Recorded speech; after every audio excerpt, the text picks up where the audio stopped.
कवना आदत लगाई के गे अब कुछ नहीं भावा सोनावा रे पुनवा बहन तोर बतावा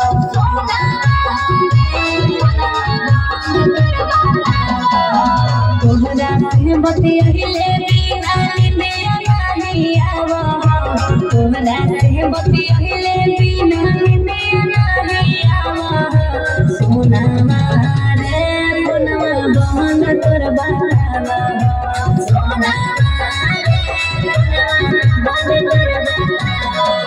The number you're calling is currently switched off. Switched off. Switched off.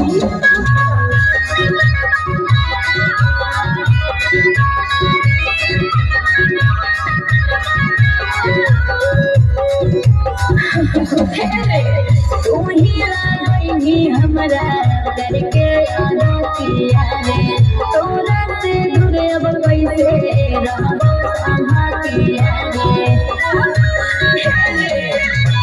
तू ही लागई हमरा करके आदतिया रे तोरा से दूर अब कैसे रहबो संगतिया रे मनवा नाही कर हो लेकिन दिलवा तोरे बोलावा हो मनवा नाही कर लेकिन दिलवा तोरे बोलावा हो सोनावा रे सोनावा बहन तोर बतावा रे जाना रे सोनावा बहन तोर बतावा।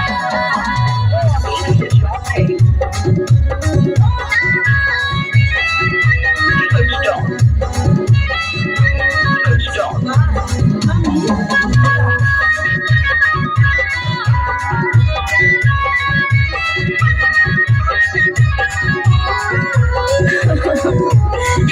तोर बिना बगली कैसे रहबो